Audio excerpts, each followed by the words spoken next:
Halo sahabat kece, balik lagi dengan saya Pascal Sekolah di channel YouTube Profit Kece, salam waras. Baik, pada video kali ini ingin saya share kepada Anda bagaimana berani untuk tidak disukai. Untuk itu, sebelum saya berbicara lebih jauh, seperti biasanya untuk Anda yang baru berkunjung ke channel YouTube ini, silahkan subscribe channel YouTube ini, dan silahkan share videonya dan berikan komentar di kolom komentar.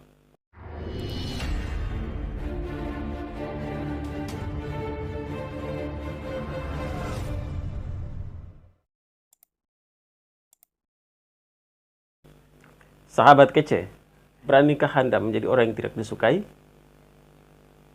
Ya, pertanyaan ini tampaknya sederhana ya, tapi saya yakin jawabannya tidak sesederhana itu. Anda harus ingat bahwa banyak orang yang tidak siap untuk menjalani hidup tanpa memikirkan pandangan orang lain. Ya, termasuk saya ya. Saya mau maju, mau melakukan ini, tapi nanti orang ini katakan apa, orang katakan apa, itu biasa, manusiawi ya.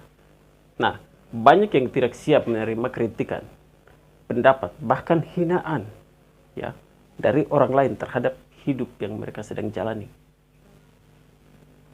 Padahal ya, jika Anda sedikit tenang dan mengubah cara pandang Anda, maka kritikan itu sebenarnya seperti obat ya untuk menyembuhkan Anda.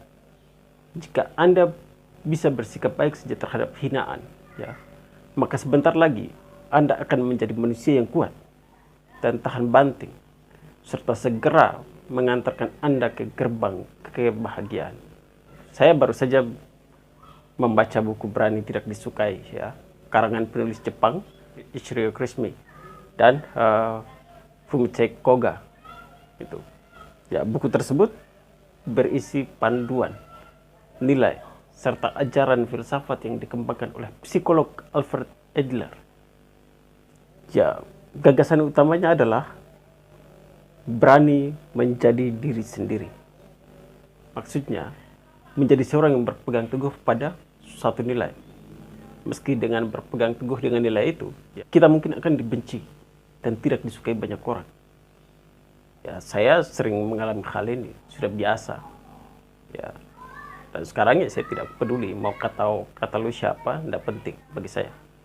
Tapi bukankah kita ini makhluk sosial yang mestinya menjaga hubungan atau relasi dengan orang lain? Ya benar, ya.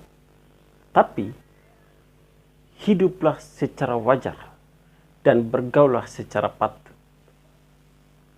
Itu. Ya, jangan pernah berpikir untuk menyenangkan semua orang.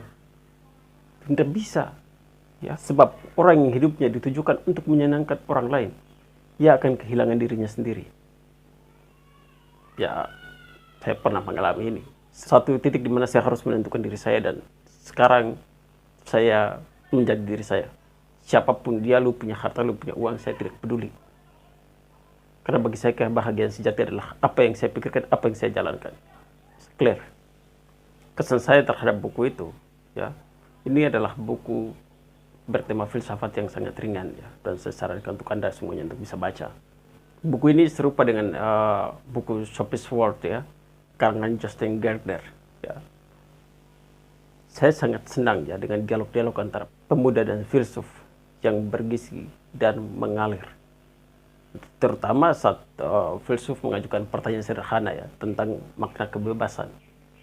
Kata si filsuf, kebebasan adalah berani dibenci atau tidak disukai.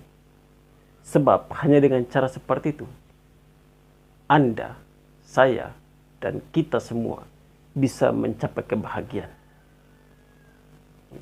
Ya, sebagai individu, ya, seorang manusia tidak mungkin mengingkari hukum alam bahwa akan selalu ada yang tidak menyukainya, baik berupa nilai-nilai yang dianut, ya, sikap, bahkan penampilan sekalipun. Tapi ya, tugas Anda bukanlah untuk menghiraukannya. Tugas Anda dan saya, kita semua, hanyalah berpegang teguh pada nilai yang kita anut selama itu tidak melanggar norma-norma yang bersifat universal, bersifat umum. Kita tidak bisa membuat orang lain bersikap sesuai kemauan kita. Ya. Seperti perumpamaan si filsuf tadi. tugas kita hanya membawa seekor kuda ke air. Kita tidak bisa untuk memaksakannya untuk minum air tersebut. Itu. Ya, di sisi lain, kata Steve Jobs, ya. Steve Jobs ini seorang penemu Apple pada tahun 2007, mengatakan bahwa jika Anda ingin menyenangkan semua orang, jangan jadi pemimpin, tapi jadilah penjual les. Ya, dalam kasus ini, pemimpin yang dimaksud Steve Jobs adalah seseorang yang menganut satu nilai. Ya. Pemimpin yang ia maksud adalah cermin dari kita sendiri. Ya.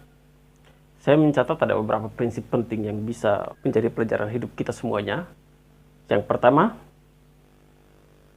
Anda perlu ingat bahwa masa lalu tidaklah menentukan masa depan. Ya.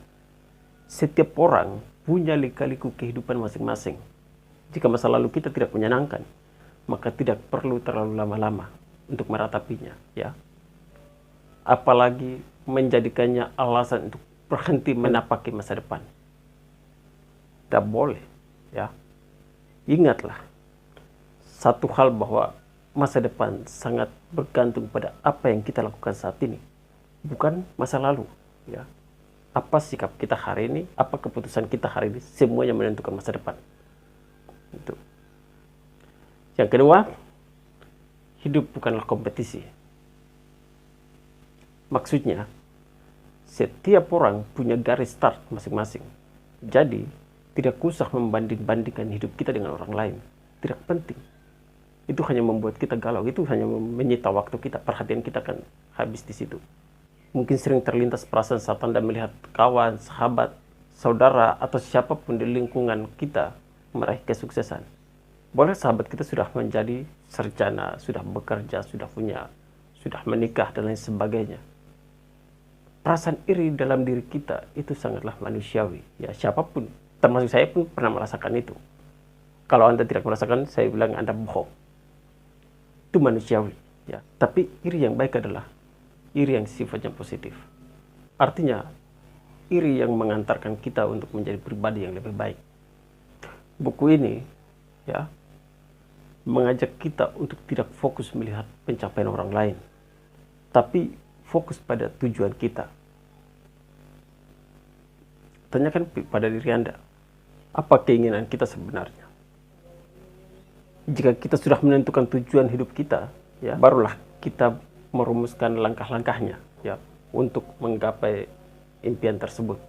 Tak melulu harus sesuai keinginan, ya, tapi minimal kita sudah berusaha. Apapun hasilnya nanti, itulah hasil dari kerja-kerja kita selama ini. Berbahagialah dan syukuri atas pencapaian Anda saat itu. Yang ketiga, fokuslah pada hidup kita. Ya, seorang teman pernah berkata bahwa sebaik-baiknya malas adalah malas mengurus hidup orang lain. Ya, menurut saya, ya ada benarnya juga ya kata teman itu. Kita terlalu fokus pada hidup orang lain. Ya, kita sangat antusias mengomentari kehidupan mereka. Sampai-sampai kita lupa mengurusi diri kita. Gitu. Jadi, waktu yang Anda fokus pada diri Anda. Tidak penting apa komentar orang, apa pencapaiannya dia, urusannya dia. Itu. Yang keempat, beranilah menjadi orang yang biasa-biasa saja. Ya. Maksudnya ya, hiduplah secara normal. Apa adanya. Dan dalam batas kewajaran. Gitu. Tak perlu terlihat harus superior, ya.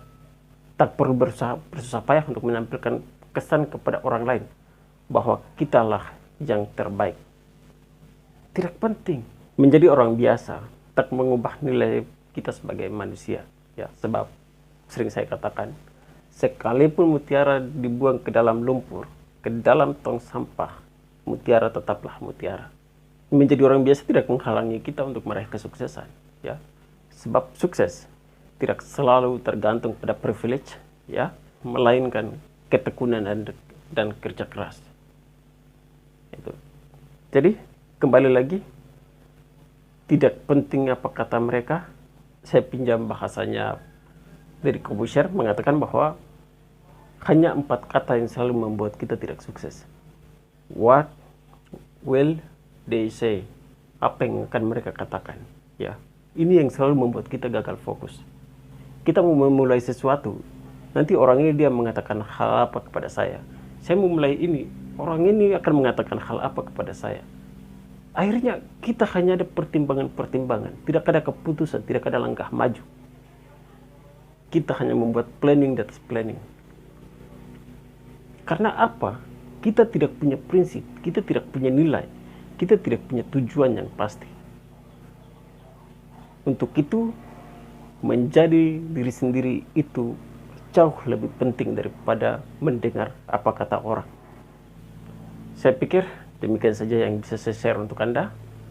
Semoga video ini bermanfaat. Kembali lagi saya ingatkan untuk Anda yang baru berkunjung ke channel YouTube ini, silahkan subscribe channel YouTube ini dan silahkan share video ini dan berikan komentar di kolom komentar. Demikian saja, terima kasih. Salam waras.